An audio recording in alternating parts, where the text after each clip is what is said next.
예, 주일 오후 찬양 예배 나오시는 게 쉽지가 않은데 이렇게 많이들 참석을 해주셔서 감사를 드립니다. 아무래도 제가 보기에는 저희 교회에서 진주처럼 이렇게 빛나시는 분들이 오후 찬양 예배를 참석하지 않았나라고 생각을 하게 됩니다. 우리 옆 사람을 보면서 인사를 했으면 좋겠습니다. 진주처럼 빛나는 당신과 함께여서 행복합니다.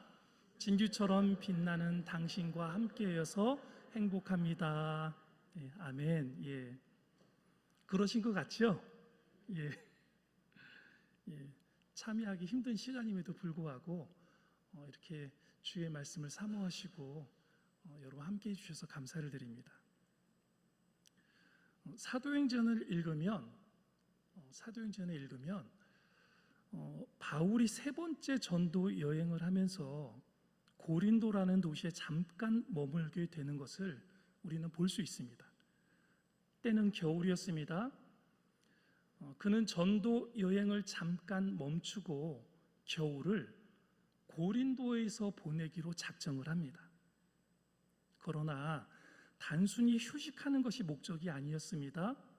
더 중요한 일이 하나 있었는데 그것은 로마 교회에 편지를 쓰는 것이었습니다.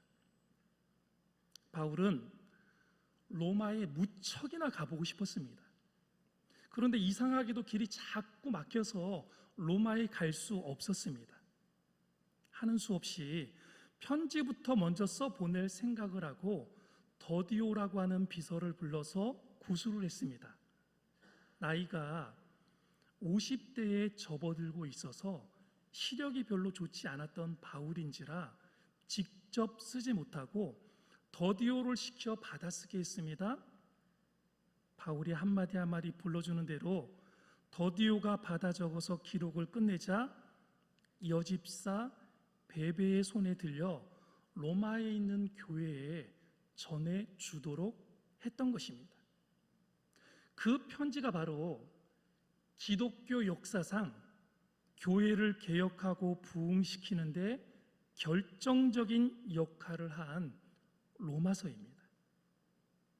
보배보다 귀한 이 말씀이 하나님의 특별한 은혜로 오늘까지 남아 있어서 저와 여러분의 손에 들려질 수 있다는 것 얼마나 놀라운 기적인지 모르겠습니다. 여러분들 우리가 흔하게 그냥 돈 몇만 원 주면 사는 성경책이니까 여러분들 그렇게 생각할 수 있지만 이 책의 내용들, 하나님의 거룩한 이 말씀들은요 단순하게 우리 손까지 온 그런 말씀들이 아니라는 사실입니다. 정말 힘들게 어렵게 우리의 손에 들려져서 우리가 읽을 수 있도록 이렇게 되었다라는 사실입니다. 슈페너라는 신학자는 성경을 하나의 반지로 본다면, 성경 전체 66권을 동그란 하나의 반지로 본다면 로마서는 반지의 가장자리, 제일 위에 있는 보석에 해당된다라고 이야기를 했습니다. 그 정도로 로마서가 성경에서 차지하고 있는 비중이 크다는 것을 이야기를 해주고 있습니다. 로마서의 중요성을 잘 표현해주는 표현인데요, 바로 그 성경을 눈앞에 펴놓고 자유로이 읽을 수 있다는 사실, 이것 하나만으로도 우리는 행복하다고 말을 해도 부족함이 없을 것입니다. 그래서 성경을 처음 접하고 성경을 읽고 싶을 때에 기독교가 어떤 종교인지를 알고 싶습니다 라고 말하는 사람들에게 이렇게 교회에서 목사님들이나 신앙생활을 오래 하신 분들이 권면해 주는 말씀이 있는데 뭐라고 권면을 해주냐면, 성경을 알고 싶고 하나님을 알고 싶고 복음을 알고 싶으면 요한복음, 사도행전, 로마서를 5번 정도 천천히 읽어보십시오 라고 권면을 합니다. 왜냐하면 사도행전, 요한복음, 사도행전, 로마서의 말씀을 천천히 5번 정도 읽다 보면은 복음이 무엇인지, 하나님의 사랑이 무엇인지, 하나님께서 우리를 위해서 어떤 계획을 갖고 계신지에 대해서 조금이나마 알아가게 되고 성경을 더 깊이 있게 읽고 싶은 욕구가 스스럼 없이 이렇게 조금씩 생긴다라는 것입니다. 그러고 난 다음에 우리가 창세기부터 요한계시록까지 천천히 성경을 한 권을 천천히 읽어가면 성경에 대해서 어느 정도 우리들이 이해를 할 수 있고 성경을 바르게 알아갈 수 있고 하나님의 깊은 계획들을 깨달아갈 수 있다라는 사실입니다. 그래서 우리가 복음의 핵심을 이해하고 기독교의 정신을 바로 알 수 있는 책이 바로 그 세 권의 책 중에 한 권이 로마서인데요. 그런데 우리가 로마서 서두 첫 장 첫 절을 읽으면 매우 충격적인 표현이 하나 나오고 있습니다. 그것이 무엇입니까? 오늘 로마서 1장 1절 말씀에 나와 있습니다. 예수 그리스도의 종 바울이라는 말씀입니다. 아니 그게 뭐 그렇게 대단한 말이냐고 반문하는 분들도 있으시겠지만 여러분 그때의 사정을 여러분들이 잘 몰라서 하시는 말씀입니다. 우리나라 말로 좋게 종이라고 번역을 해서 그 의미가 강도 있게 전달이 잘 안 돼서 그렇죠. 실은 헬라어로 보면 종이라는 말을 헬라어로 뭐라고 말하냐면 둘로스라고 말합니다. 둘로스. 이 둘로스라는 말의 뜻은 무엇을 갖고 있냐면 그냥 우리가 일반적으로 알고 있는 종이라는 의미가 아닙니다. 이 둘로스는 노예를 가리킵니다. 노예를 가리키는 말이에요. 그냥 단순한 종이 아니에요. 지금은 노예가 없으니 여러분은 얼마나 노예가 천한 신분인가를 잘 실감할 수 없을 것입니다. 당시에는 로마 인구의 약 절반에 해당하는 6천만 명 이상이 노예로 살아가고 있었습니다. 그들은 오늘날 공장에 기계나 다를 바 없는 존재들이었습니다. 생산 수단이었다는 말입니다.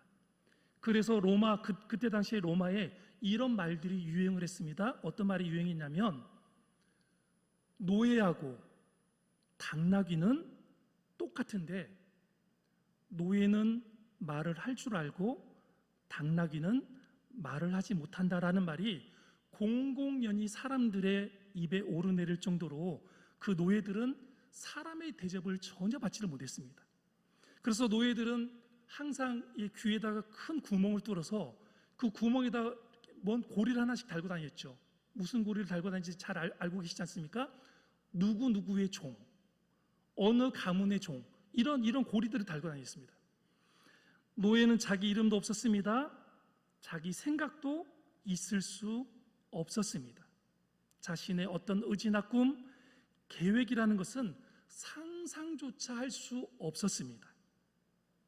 말할 줄 아는 짐승처럼 그래서 주인인 귀족을 위해서 농사나 짓고 심부름이나 하는 그런 도구에 지나지 않았단 말씀입니다. 이와 같은 상황에서 바울이 첫 줄에 자기를 예수 그리스도의 노예라고 소개하는 편지를 한 번도 대면한 일이 없는 로마 교인들에게 보냈다는 사실은 정말 놀라운 일이 아닐 수 없습니다. 사도 바울은 당대의 석학이었습니다. 시민권을 가진 당당한 로마 사람이었습니다. 그러나 그는 자기를 예수의 노예로 소개하기를 더 자랑스러워했단 말입니다. 사도 바울은 로마서를 쓸 당시 죽지 못해 끌려가는 어쩔 수 없는 종이 아니라 주인 되신 그리스도를 위해 자신을 기꺼이 드리는 자원하는 종으로 변해 있었다라는 사실입니다. 여러분은 바울이 언제 그렇게 변했다고 생각하십니까? 물론 성령이 그에게 새 마음을 주신 순간부터 그런 변화가 일어났을지 모릅니다.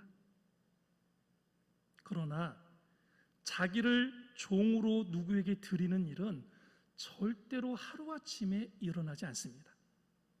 그렇게 결단하지 않을 수 없는 분명한 계기가 생겨야 할 수 있는 일이라는 말입니다. 제가 보기로는 그가 예수님을 처음 만났을 때 당장 그러한 심령의 변화가 일어났다고 보기는 어렵습니다. 처음에는 자신에게 일어난 변화를 담담하게 받아들였을 것입니다. 그러나 기뻐서 자원하는 심령으로 자신을 주님께 드리기까지는 얼마 동안의 과정이 필요했다라고 생각을 합니다. 2절에서 4절의 내용을 보면 그가 어떻게 예수님을 위해 종으로 헌신할 수 있었는지 그 과정에 대해 약간의 추리를 할 수 있는 내용들이 나오고 있습니다. 우리 먼저 2절 말씀을 한 번만 더 같이 읽어볼까요? 2절입니다. 시작. 이 복음은 하나님이 선지자들을 통하여 그의 아들에 관하여 성경에 미리 약속하신 것이라. 아멘. 바울이 확인한 하나님의 복음은 예수 그리스도였습니다. 구약 성경에 기록된 모든 선지자들의 글을 통하여 하나하나 확인할 수 있는 그런 메시아였습니다. 다메섹 도상에서 환상 중에 만난 예수 그리스도는 2차적으로 하나님의 말씀을 통해서 확인된 예수 그리스도요 하나님의 아들이었습니다.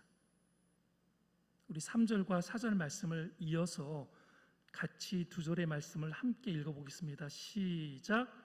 그의 아들에 관하여 말하면 육신으로는 다윗의 혈통에서 나셨고 성결의 영으로는 죽은 자들 가운데서 부활하사 능력으로 하나님의 아들로 선포되셨으니 곧 우리 주 예수 그리스도시니라.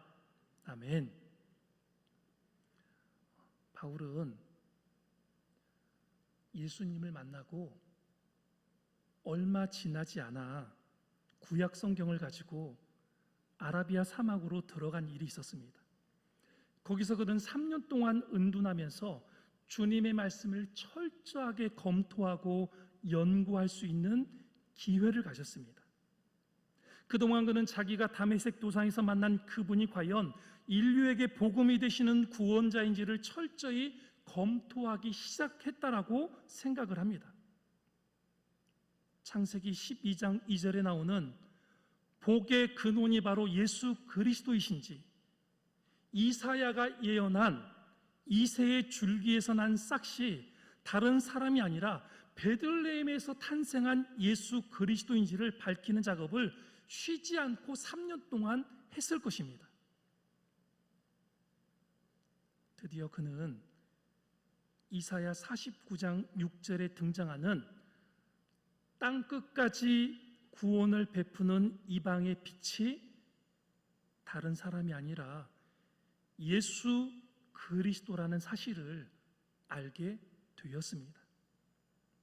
그래서 바울 자신이 강제로 만나게 되고 강제로 믿게 된 그 예수 그리스도는 구약의 선지자들을 통하여 하나님이 수천 년 동안 변함없이 약속하셨던 인류의 메시아요, 이 세계를 위해서 하나님이 주신 복음이요 구세주라는 것을 더 이상 의심할 여지 없이 확신할 수 있었던 것입니다. 그가 자기를 예수 그리스도의 종으로 기꺼이 드리기를 주저하지 않았던 것이 바로 이때의 일이 아니었나 하고 우리는 생각을 해볼 수 있습니다. 틀림없이 그는 예수 그리스도의 발 앞에 다시 한번 엎드려 얼굴을 땅에 대고 뜨거운 가슴으로 나의 주, 나의 하나님이라고 외치며 울음을 터뜨렸을 것입니다. 예수님은 나의 주, 나의 하나님이십니다. 눈물을 흘리며 그 고백을 드리는 그 바울의 모습 속에서 그가 모든 사람들에게 자랑하는 예수 그리스도의 종이라고 하는 이 말이 그의 중심의 깊은 곳에서부터 우러나오는 고백이었다는 사실을 우리는 발견해 볼 수 있습니다. 바울이 구약 성경을 놓고 이 놀라운 진리의 지성소로 한 걸음씩 발을 옮겨 놓으면서 그 마음 속에서는 말로 형용할 수 없는 뜨거운 감격이 솟구쳐 올랐을 것입니다. 그가 얼마나 울었겠습니까? 사람 보기에 너무도 초라하고 힘없이 십자가에서 처형을 당하신 그분이, 너무나 불쌍하게 죽음을 맞이한 그분이 오랜 기간 동안 기다려온 메시아라는 것을 다시 한번 확인했을 때 얼마나 가슴이 벅차서 소리를 지르며 바울이 울었겠습니까? 이전에는 예수를 없애야 해, 그를 추종하는 한 사람도 남겨두지 말고 모두 다 잡아서 감옥에 가두어야 돼 라고 하면서 이를 갈던 자신의 옛 모습을 돌아보며 얼마나 자신이 부끄러운 존재인지를 깨달으며 눈물을 흘렸겠습니까? 자기를 불러 복음을 세상에 전하는 사도로 임명하신 예수 그리스도의 한량없는 은혜 앞에 너무 감격해서 목 놓아 울었을 것이 틀림이 없습니다. 이러한 감격이 있었기에 자기를 기꺼이 종으로 팔아버릴 수 있었다고 생각을 하게 됩니다. 드디어 그는 억지로가 아니라 자진해서 예수 그리스도의 종으로 남은 생을 살기로 가슴속에 100번 1000번 다짐한 사람이 되었습니다. 그는 어디로 가나 자기를 예수의 종으로 소개하는 사람이 되었다라는 말씀입니다. 자기는 없어지고 오직 예수님만 남은 것입니다. 자기가 예수의 종으로 가야 할 길이 험하다는 사실도 잘 알았습니다. 예수님이 미리 그에게 다 보여주셨습니다. 사도행전 9장 16절에 그가 내 이름을 위하여 얼마나 고난을 받아야 할 것을 내가 그에게 보이리라 하시니, 얼마나 매를 많이 맞아야 하고 얼마나 많이 감옥에 가야 하고 얼마나 모욕과 멸시를 당해야 하는지 주님이 바울에게 다 보여주셨습니다. 그럼에도 불구하고 그는 주여 감사합니다, 주여 가겠나이다 하고 자기를 주님께 드릴 수 있었던 것입니다. 그 후로 그는 고린도전서 4장 9절에서 실토한 것처럼 천사와 사람들의 구경거리가 되어서 일생을 살았습니다. 많은 사람들이 비웃고 조롱하는 길이었지만 그는 기쁘게 발을 옮겨 놓았습니다. 결사의 각오를 가지고 충성하는 삶을 살았다라는 사실입니다. 사도행전 20장 24절에 이렇게 고백을 하고 있습니다. 내가 달려갈 길과 주 예수께 받은 사명 곧 하나님의 은혜의 복음을 증언하는 일을 마치려 하면은 나의 생명을 조금도 귀한 것으로 여기지 아니하노라. 아멘. 이 고백이 바울의 고백뿐만 아니라 저와 여러분의 고백이 되었으면 좋겠습니다.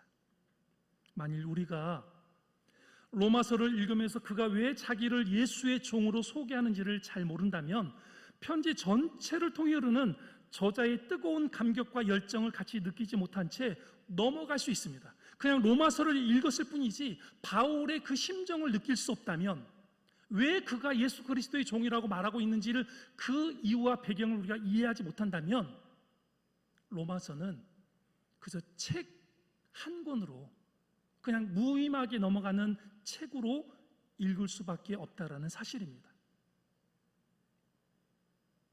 하지만 목사님, 아니 바울의 이야기가 나와 무슨 상관이 있습니까? 아니 바울의 이야기가 나와 지금 무슨 상관이 있습니까? 바울처럼 특별히 소명받은 선교사에게나 예수의 종이 되는 문제가 중요한 것이지 나 같은 평신도는 그렇지 않다라고 생각하는 분들이 이 자리에 혹 있을 수 있습니다.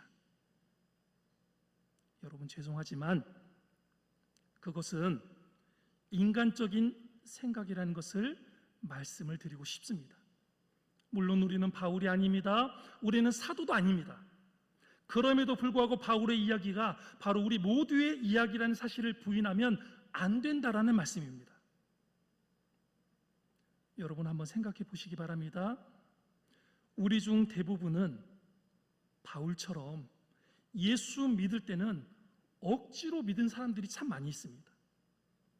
2대째, 3대째, 4대째 예수 믿는 집안에서 태어나면 원하던 원하지 않던 자동으로 예수 믿는 사람이 됩니다. 이런 경우에는 처음에 억지로 믿었다는 말을 하기가 어려울지 모릅니다.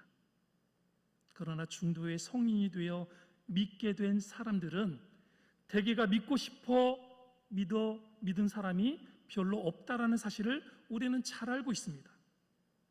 거기가 가족이나 이웃들에게나 아니면 친구들의 손에 끌려와서 믿게 되었든지 아니면 어쩌다가 예수를 믿게 된 사람들이라는 말씀입니다.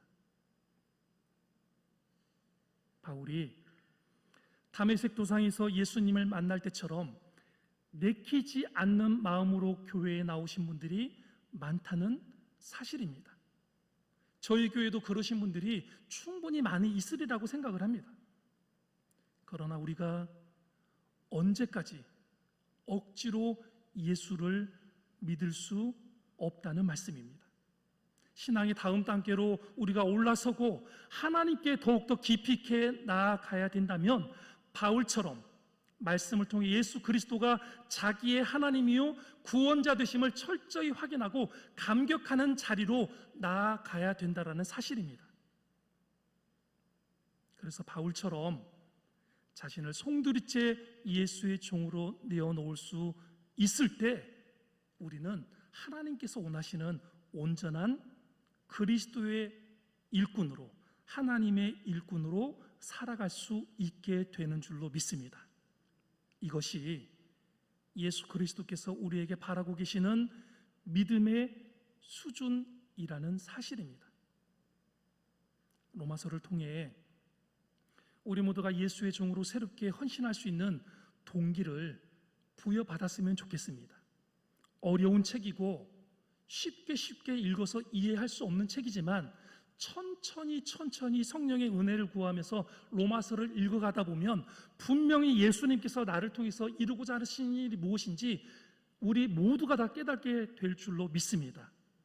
이 은혜를 소망하시고 로마서를 읽어갔으면 좋겠습니다.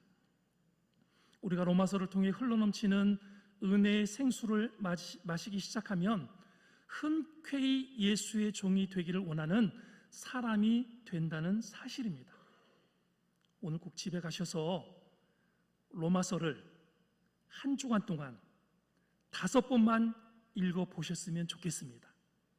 바울처럼 뜨거운 감격이, 열정이, 헌신이 불릴듯 저와 여러분의 마음에도 일어나게 되리라 확신을 합니다. 할렐루야. 저도 이번 주에 반드시 로마서를 5번을 읽고 다음 주 주일에 오겠습니다. 저하고 약속할 수 있겠습니까? 오늘 이 자리에 참석하신 여러분들은 저와 함께 로마서를 1장부터 마지막 장까지 천천히 5번을 읽어보고 그리고 다음 주일에 와서 하나님 앞에 예배를 드릴 때 과연 내 마음이 어떻게 변하고 있는지를 여러분들이 경험해 본다면 얼마나 이 책이 중요한 책이고 얼마나 소중한 책이고 정말로 없어서는 안 될 책이라는 것을 저와 여러분이 깨닫게 될 줄로 믿습니다. 같이 하시는 겁니다. 아멘 소리가 좀 작네요. 같이 하시는 겁니다. 예, 약속하셨습니다. 예. 우리 6절 말씀을 다 같이 한번 읽겠습니다. 6절입니다. 시작. 너희도 그들 중에서 예수 그리스도의 것으로 부르심을 받은 자니라. 아멘. 여기서 말하는 너희는 로마서를 받는 수신자들입니다. 로마 교회 교인들입니다. 우리와 똑같은 평신도들입니다. 바울은 이렇게 말하고 있습니다. 로마에 있는 성도 여러분, 여러분도 나와 똑같이 예수 그리스도의 것으로 부르심을 입었다는 것을 기억하십시오. 여기서 우리가 주목해야 할 대단히 중요한 말이 있어요. 무엇입니까? 예수 그리스도의 것이라는 말입니다. 무슨 뜻이겠습니까? 예수님의 소유가 되었다는 의미입니다. 소유가 되었다면 그것은 노예가 되었다는 말이지요. 우리 자신은 없어지고 주인 되신 예수의 종으로 남게 된 것입니다. 사도 바울은 자기만 예수 그리스도의 종이라고 말하지 않았어요. 사도도 아니요, 선교사도 아닌 로마 교인 역시 자기와 똑같이 그리스도의 노예라고 서슴없이 말하고 있습니다. 이 사실을 부인하면 로마서를 덮어버리고 우리는 로마서를 한 줄도 읽지 않는 것이 더 나을지 모르겠습니다. 더 이상 읽을 필요가 없다는 말입니다. 왜입니까? 로마서를 읽어보시면 알겠지만 로마서 안에는 온통 예수 믿고 예수님의 종된 사람들의 이야기만 나오고 있기 때문입니다. 자기를 그리스도의 종으로 내놓기 싫어하는 사람이 이 책을 읽을 필요가 어디 있겠습니까?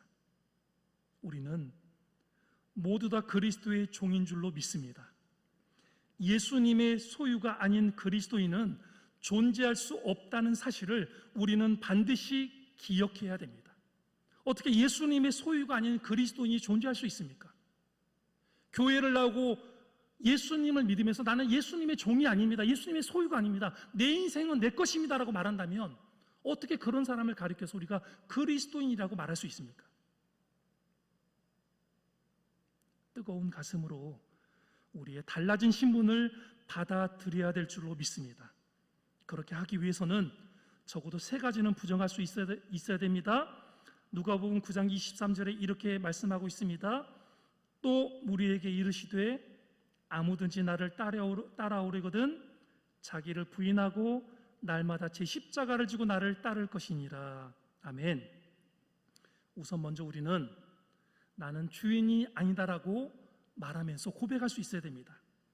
그 다음은 내 것은 아무것도 없습니다, 나에게 있는 것은 전부 다 내 것이 아니고 주님의 것입니다 라고 말할 수 있어야 됩니다. 마지막으로 나는 내 마음대로 살 수 없습니다 라고 선언한 것이, 그렇게 선언하는 것이 바로 우리가 예수님을 따르고 예수님의 종으로 살겠다라고 다짐하는 말씀입니다. 왜 주인의식, 소유권, 생존권을 부정해야 합니까? 대답은 간단합니다. 예수의 것, 예수의 종이 되었기 때문입니다. 하지만 여러분, 누구든지 억지로 종이 되어서는 안 된다는 말씀이지요. 주님이 그것을 원치 않으십니다.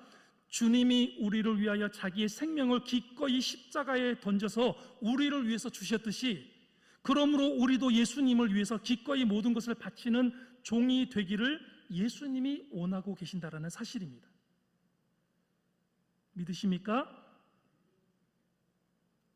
말씀이 먼저냐, 기도가 먼저냐, 이런 이야기를 가지고 성도들이 많이 이렇게 다투는 것을 보게 됩니다. 여러분, 말씀이 먼저입니까? 기도가 먼저입니까? 예? 무엇이 먼저입니까? 예. 닭이 먼저입니까? 계란이 먼저입니까? 예. 똑같은 문제 아니겠습니까? 예. 똑같이 중요한 거예요. 말씀이 없는 기도가 무슨 소용이 있습니까? 기도가 없는 말씀이 무슨 소용이 있습니까? 그래서 중요한 것은요, 우리가 우리의 것을 포기하고 예수님의 종으로 살고 싶다면 말씀이 먼저냐 기도가 먼저냐 이런 논쟁을 해서는 안 되고, 충분히 말씀을 읽는 시간만큼, 말씀을 읽었던 시간만큼 무엇을 해야 된다는 거예요? 기도를 해야 되는 거예요. 기도를 한 시간이 있다면 기도를 한 시간만큼 또 무엇을 읽어야 된다는 거예요? 말씀을 반드시 읽어야 된다는 거예요. 그래야지 우리의 신앙이 흔들림이 없는 거예요. 기도만 열심히 해보십시오. 자꾸 이상한 소리만 해요. 교회에 와가지고 무엇이 보인다고 그러고 무엇이 들린다고 그러고 교육자들 머리 위에 서가지고 교회를 좌지우지 하려고 그래요. 기도 많이 하신 분들이 그래요. 말씀을 많이 읽으신 분들은 또 어떻게 합니까? 주의 종들이 말씀을 전할 때에 계속 그 자리에 앉으셔서 계속 마음속으로 쪼개고 있어요. 저 말씀은 어떻게 틀리고 저 말씀이 이렇게 틀리고 계속 이루고 있다라는 거예요. 그래서 우리는 교구에서도 교회에서도 기도에만 하지 않습니다. 철저한 말씀의 은혜와 성경 역사의 배경을 이해하고 받은 바 말씀과 은혜를 가지고 기도를 해야지 바른 신앙인으로 설 수 있다는 사실입니다. 왜 제가 여러분들에게 이번 주에 로마서를 5번 꼭 읽어갖고 오라고 말씀을 드리느냐? 그래서 그렇습니다. 물론 말씀을 개인적으로 많이 읽고 계시지만 이렇게라도 의무적으로 5번 읽어갖고 오시라고 하면 읽어갖고 오신단 말이에요.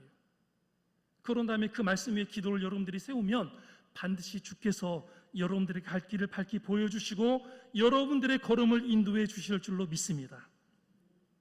우리는 예수 그리스도라는 이름이 새겨진 귀걸이를 걸고 다니는 것을 자랑스럽게 여겨야 할 줄로 믿습니다. 우리의 귀걸이는 장식용이 아니라 우리 삶을 통하여 예수 그리스도의 것임을 증거하는 것이 되어야 될 줄로 믿습니다. 우리는 흔히 이렇게 말을 합니다. 우리는 예수의 종이 되면 몸이 건조하고 부담스럽고 재미없는 인생을 살게 된다라고 생각을 합니다. 흔히 목사가 되고 장로가 되고 안수집사님이 되시고 권사님이 되시면 세상 재미있는 물 건너갔다라고 생각하는 그런 경향이 있습니다. 이런 선입견이 정말 사실이겠습니까? 그렇지 않다라는 말씀입니다. 실상은 정반대라는 사실입니다. 주님의 종으로 철저히 순종하면 마음의 평안이 얼마나 넘치는지 모릅니다. 내 것이 아무것도 없다라고 고백을 하고 그렇게 생활을 하니까 만사가 얼마나 자유스러운지 모릅니다. 그것뿐이겠습니까? 주님 뜻대로 내 인생을 인도해 주시옵소서라고 고백을 하니까 정말 기적 같은 일들이 우리의 삶에 일어난다라는 말씀입니다. 하나님, 제가 이렇게 하고 싶습니다, 제 뜻대로 도와주십시오, 이게 아니라 다 내려놓고 주님 뜻대로 나를 인도해 주십시오라고 말을 하니까 정말 기적 같은 일들이 우리 인생에 일어난다는 말씀입니다. 지도자를 잘못 만나서 요즘 들어 사는 것이 더욱 어렵고 정말 비참해지고 있는 북한을 보면 지도자를 잘 만나는 것이 우리의 행복과 얼마나 밀접한 관계를 가지고 있는지 새삼스럽게 깨닫게 됩니다. 우리나라도 마찬가지지요. 어떤 지도자를 만나느냐에 따라서 나라의 명운이 달라질 수 있다는 것을 우리는 분명히 경험하고 있습니다. 세상에는 주인 잘못 만난 망한 사람이 너무나 많습니다. 우리 자신을 주인으로 모시고 살면 결국은 망할 수밖에 없습니다. 스스로를 주인으로 섬기면 처음에는 돈을 쫓아 살아갑니다. 그 다음에는 40이 되고 50이 되면 무엇을 쫓아 살아가냐면 건강을 쫓아 살아갑니다. 그리고 60, 70, 80이 넘으면 그 다음은 허무주의에 빠져서 아무것도 없이 생을 마감하게 되는 것이 우리의 인생입니다. 우리가 우리를 주인으로 삼았을 때 돈이 제일 우선순위가 되고 건강이 우선순위가 되고 그 두 가지를 가지면 모든 것이 다 이루어질 것 같지만 결국 지나고 보면 나를 섬겼던, 나를 주인으로 삼았던 사람들에게 남겨진 것은 무엇이냐면 아무것도 아니구나, 나에게 남은 것이 아무것도 없구나라는 허무주의밖에 남지 않는다는 말씀입니다.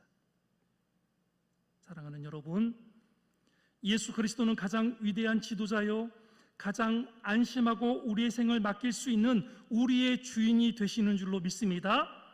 그는 우리를 위해 죽으시고 다시 살아나사 죄와 사망의 권세를 이기신 분임을 믿습니다. 전 인류에게 구원의 길을 열어주신 나의 주, 나의 하나님이신 줄 믿습니다. 그 예수님을 주인으로 모시면 자유함이 있습니다. 평안함이 저와 여러분에게 임할 줄로 믿습니다. 하나님이 주시는 하늘의 신령한 은사와 능력이 저와 여러분에게 임하게 될 줄로 믿습니다. 예수님을 주인으로 모셔서 진정 신앙의 기쁨을, 삶의 가장 큰 행복을 소유하게 되시기를 진심으로 축복합니다. 마지막으로 6절 말씀 우리 한 번만 더 눈으로 한번 보시면 좋겠습니다. 6절 말씀이 뭐라고 그랬습니까? 너희도 그들 중에서 예수 그리스도의 것으로 부르심을 받은 자니라. 거기에 너희도에 우리의 이름을 한번 썼으면 좋겠습니다. 볼펜이 있으신 분들은 저는 지금 여기다 써놨어요. 너희도 그 란에다가 자기 이름을 쓰는 거예요. 자, 그래서 자기 이름을 넣고 한번 읽어보겠습니다. 시작. 이봉우도 그들 중에서 예수 그리스도의 것으로 부르심을 받은 자니라. 아멘. 한 번만 더 읽어볼까요? 자기 이름을 넣어서요. 시작. 이봉우도 그들 중에서 예수 그리스도의 것으로 부르심을 받은 자니라. 아멘. 이렇게 여러분들이 써보시고 성경을 덮었으면 좋겠습니다. 그렇게 하시면 성령님께서 여러분의 마음속에 이 말씀을 통해서 생명을 불어넣으실 줄로 믿습니다. 이제 여러분은 누구의 종입니까? 예수 그리스도의 종이십니까? 예수 그리스도의 종이 되시길 바라겠습니다. 오직 예수 그리스도의 종들만이 해낼 수 있는 일들이 참 많이 있습니다. 왜 우리 교회가 이렇게 힘이 없고 왜 우리 교회만 이렇게 원하는 대로 잘 가지 않느냐? 우리 한 사람 한 사람이 예수 그리스도의 종이 되기를 원하지 않고 있기 때문입니다. 예수 그리스도의 종이 되셔서 예수 그리스도의 종들만이 해낼 수 있는 일들을 감당하시는 저와 여러분이 되셔서 기독교의 역사의 한 획을 긋는 귀한 은혜가 임하게 되기를 주의 이름으로 간절히 축원합니다. 우리 시간 같이 기도했으면 좋겠습니다. 말씀을 생각하시면서 기도하시고요.